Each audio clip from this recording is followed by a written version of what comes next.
Laços. Prazer poder falar daquilo que se gosta.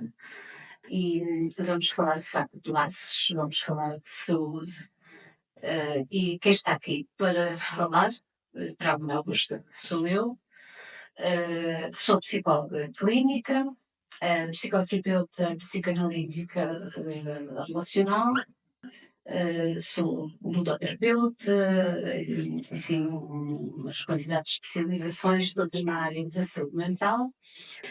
E atendo pessoas diariamente em consultório com diversas e inúmeras perturbações e sofrimento.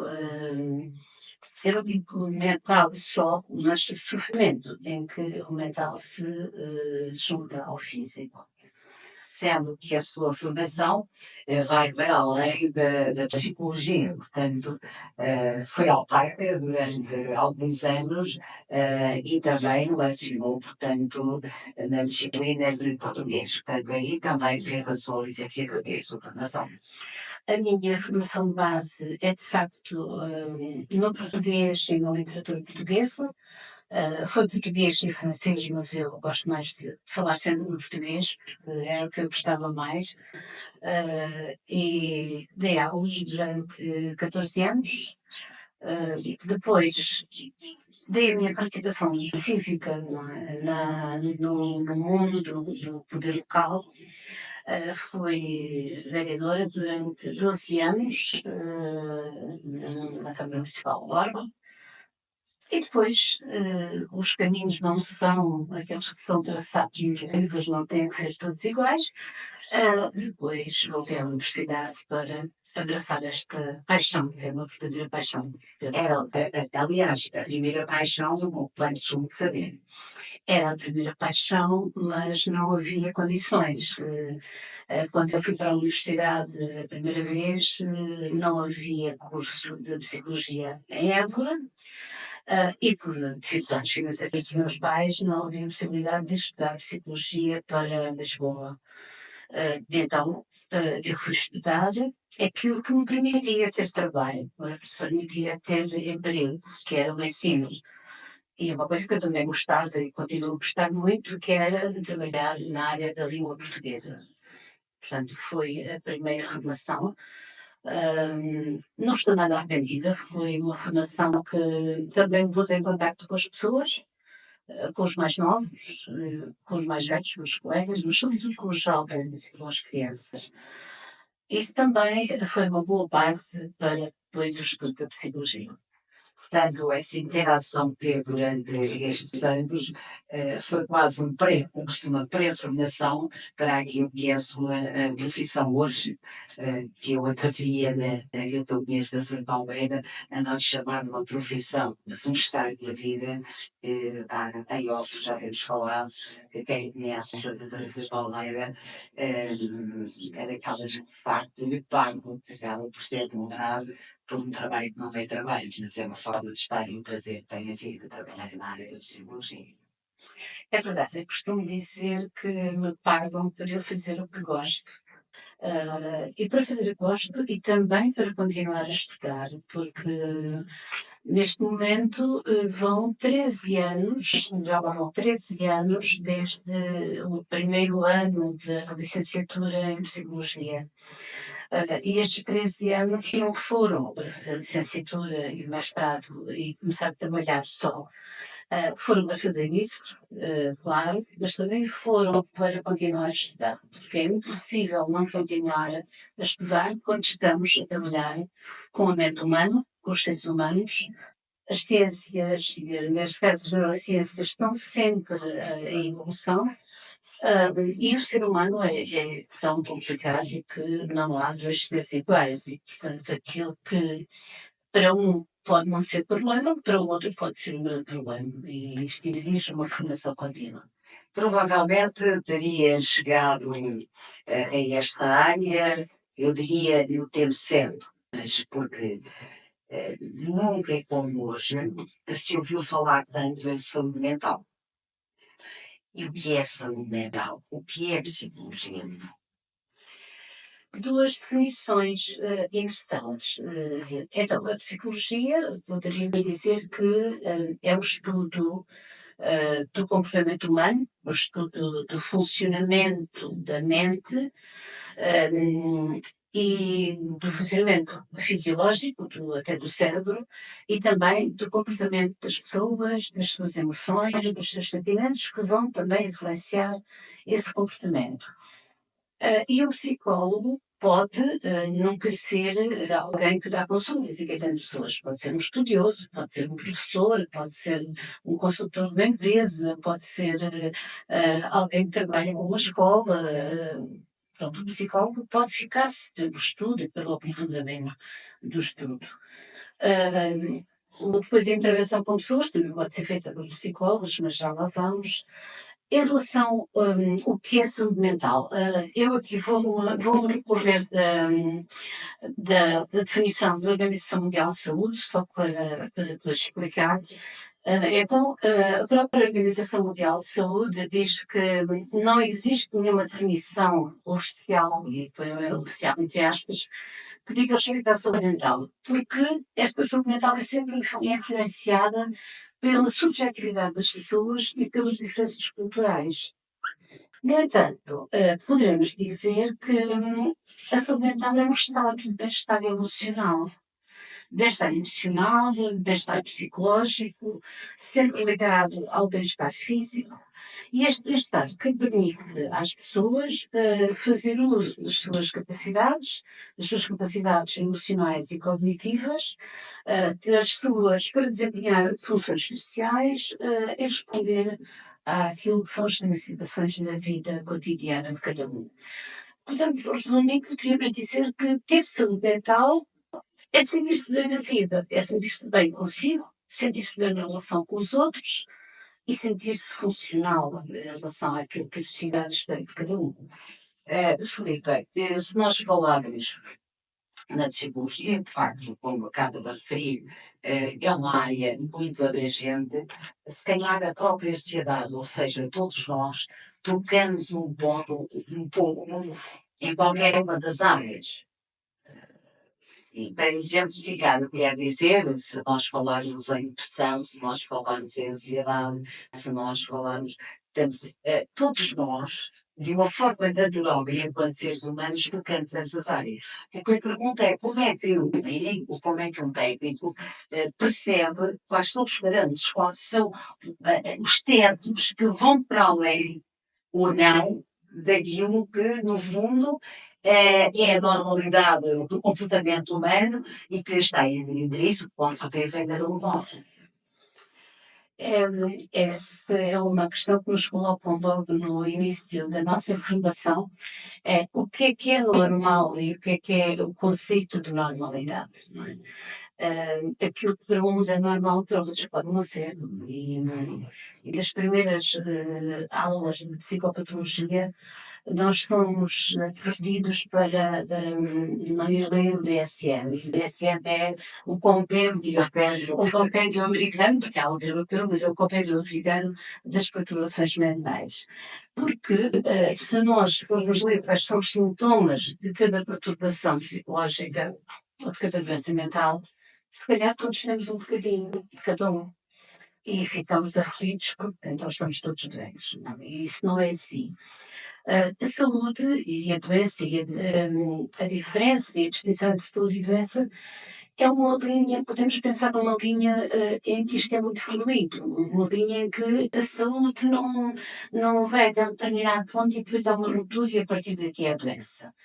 Não, existe saúde enquanto aquilo que pode ser uma pequena perturbação não prejudicar o bem-estar da pessoa, não prejudicar a sua relação com os outros e não fizer com que a pessoa deixe de ser funcional. Ou seja, se uma pessoa tiver uma obsessão pela contagem de números, como por exemplo, não é? E, por exemplo, há pessoas, estou-me a lembrar de uma pessoa que ia para o trabalho e contava, tinha de contar todas as portas e janelas que encontrava na rua. Isto não é disfuncional. Podemos dizer que é uma obsessão. pelos números, pela contagem. Mas isto não impedia que a pessoa funcionasse, que a pessoa trabalhasse, que a pessoa depois tivesse Em casa, portanto, o bem-estar também dos e o bem-estar terceiros.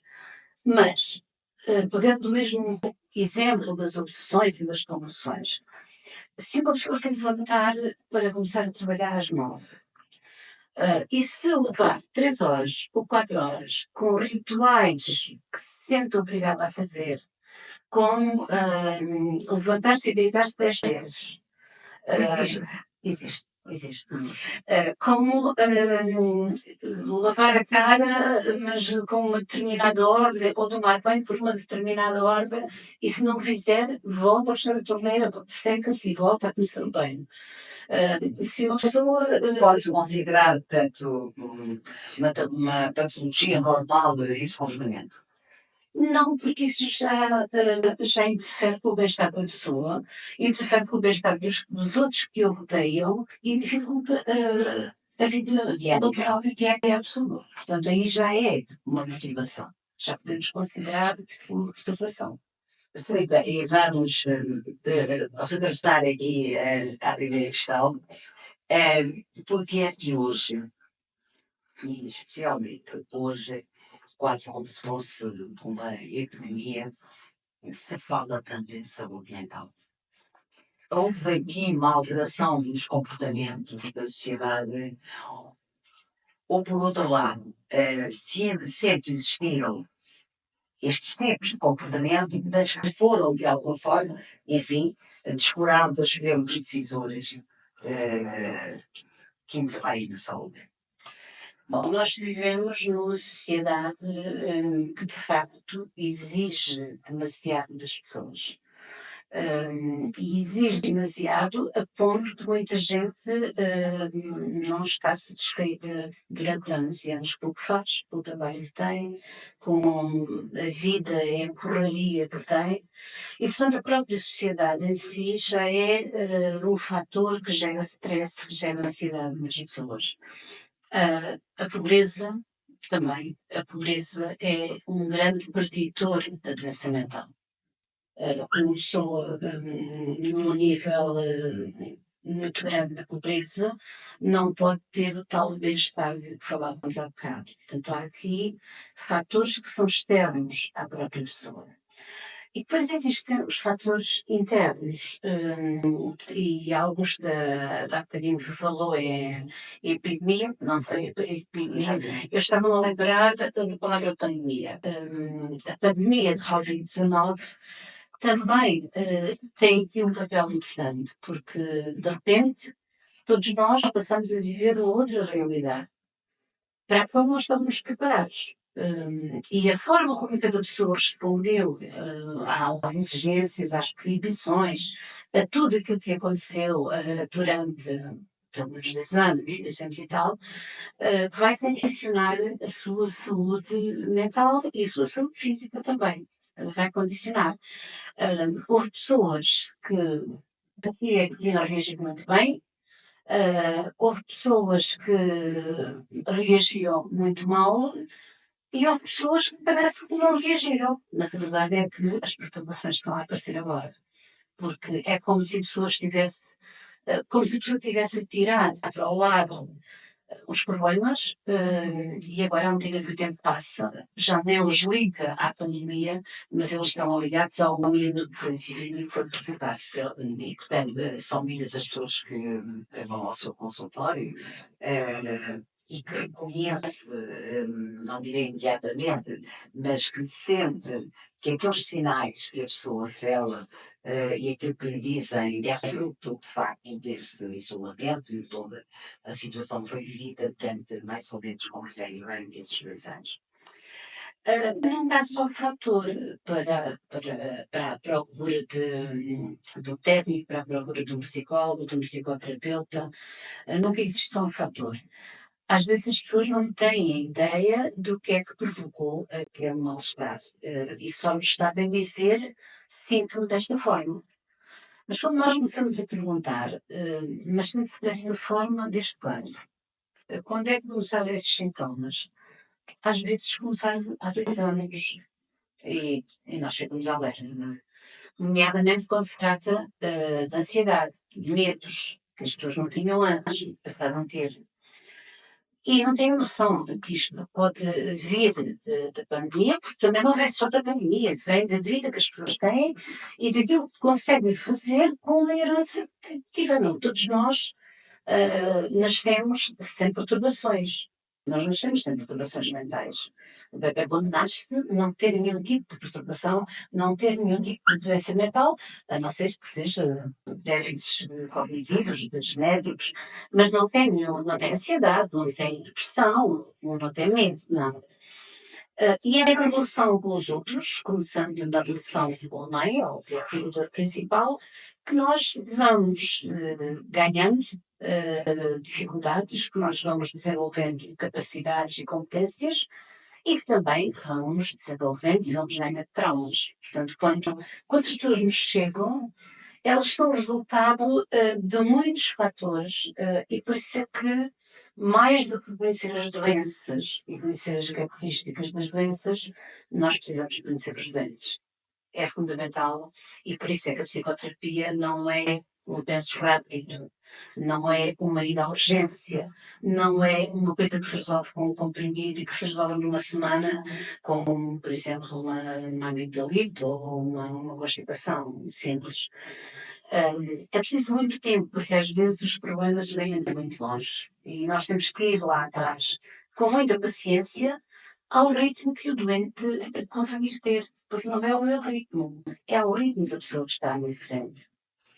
Sendo este primeiro podcast, de facto, para esta abordagem generalista da psicologia, teremos outros mais em que certamente iremos debruçar-nos sobre situações mais específicas.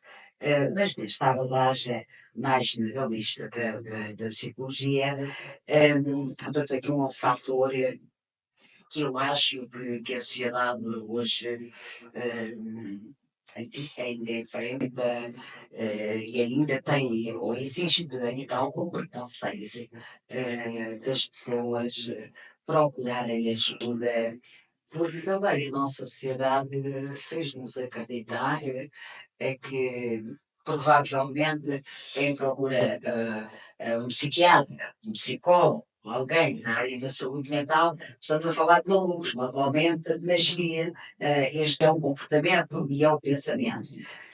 É preciso desmistificar, portanto, esta opinião, vamos lá, que a sociedade tem e que não sabemos porquê, certamente os técnicos avalizados para o assunto saberão, eu não sei, não é preciso, mas sei que é preciso desmistificar que quem procura alguém da área da saúde mental, como neste caso um psicólogo, eh, é como quem procura alguém que tem uma dor no joelho, ou alguém que tem uma dor nas costas, na barriga, enfim, alguém que tem outro tipo de patologia. É igual.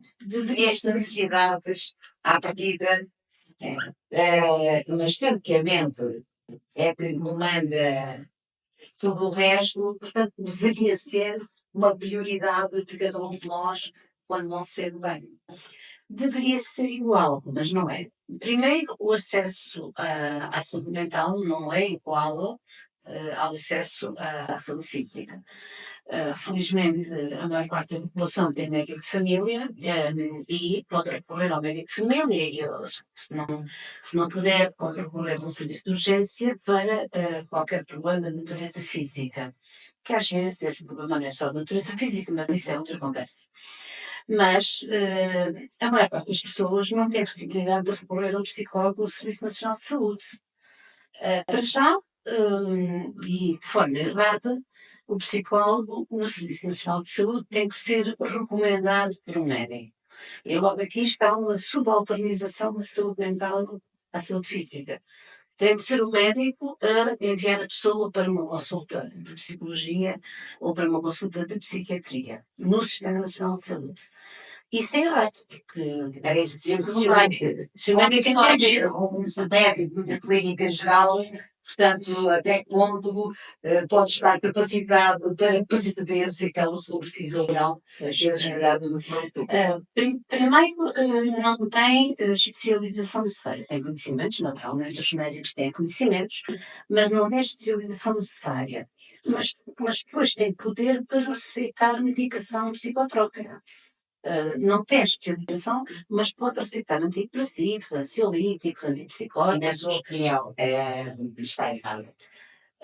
O facto de poder receitar não está errado. O que está errado é o abuso que se faz da medicação, como se a medicação resolvesse todos os problemas das Portanto, um antidepressivo pode neutralizar os sintomas, mas não cura. Não cura.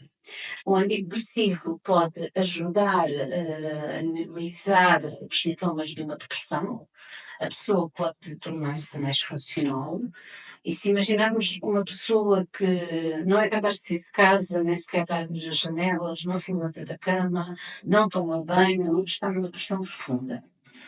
Para ele ir ao psicólogo, para ir ao psicoterapeuta, precisa de se levantar, não é? Portanto, o antidepressivo aqui é necessário, porque a pessoa precisa de ganhar alguma funcionalidade para depois procurar a ajuda especializada, está provado que é mais eficaz que é mesmo a psicoterapia. Mas se ela não for capaz de se levantar, não vai lá ao psicólogo. Agora, o que é preciso fazer e que felizmente muitos médicos de família já estão a fazer? É referenciar as pessoas para os técnicos de saúde mental que existem no Serviço Nacional de Saúde, ou nos casos em que não existem ou que não são suficientes, recomendar à pessoa que se puder, e aqui coloca-se o problema também económico para muita gente, se a pessoa puder, recorra a um técnico privado, na área privada, num consultório privado. Que nesse às vezes existe essa necessidade. Portanto, a Filipa, concordas com o facto de hoje, nomeadamente neste governo vigente, que defende que devem haver, portanto, esta questão das parcerias público-privadas. Portanto, aqui na área da saúde mental conseguia ajudar um pouco mais. O que conseguia ajudar mais? Para que as pessoas também se pudessem tratar, porque se nós formos perceber, quer dizer, a taxa de ansiedade de pessoas que hoje consomem os antidepressivos, se calhar muitas dessas pessoas poderiam ser canalizadas para um tratamento, enfim, mais eficaz e mais profundo, se tivessem também essa possibilidade. Cá está, da questão financeira e económica, num país como o nosso, é de facto muito importante. Sim, os antidepressivos são uma praga. Eu costumo dizer isto porque, de facto, uma pessoa começa a tomar um antidepressivo e depois aquele não faz efeito imediato e a pessoa vai a outro médico e toma outro, e depois toma outro e toma outro. Eu já recebi pessoas que a tomarem antidepressivos há 20 anos e a estarem cada vez piores. Pois, não estão a ser tratadas. Não são sempre tratadas. E todos os medicamentos têm efeitos secundários, como é evidente. E às tantas, mesmo um bom antidepressivo, ao fim de 10 anos, já não está a fazer efeito. O organismo já se habituou àquele medicamento. É quase como se fizesse parte da pessoa. Já não faz efeito nenhum. Até porque a depressão, e eu na psicologia defendo muito e pratico e estudo a área da psicanálise, para nós, e isto não é com os médicos, para nós a depressão não tem uma origem biológica. Para nós o que acontece é que é uma origem mental que depois até pode provocar alterações biológicas no cérebro, mas não é o contrário. Portanto, não é uma deficiência de qualquer coisa no cérebro que se resolva com medicação. Mas uma pessoa muito deprimida, precisa, não pode estar à espera de uma consulta daqui a 8 meses, daqui a um ano. ou mesmo que daqui a 6 meses. Portanto, seja o Serviço Nacional de Saúde, que tem muita falta de psicólogos, muita, muita falta, e há muitos psicólogos disponíveis, portanto, é uma questão de investimento na saúde, é uma questão de opções políticas na saúde, seja colocando mais psicólogos, mais técnicos de saúde mental nos hospitais e nos centros de saúde, ou seja, através de parcerias, sejam elas quais forem. Mas o que é preciso é que a população tenha acesso de forma adequada aos seus rendimentos, não é? Porque a psicoterapia é muito mais, uma consulta de psicoterapia é muito mais barata para evitar do que uma consulta de psiquiatria. Assim, o problema é que a psicoterapia tem que ser muito regular e durante muito tempo. E se não for regular, não faz efeito.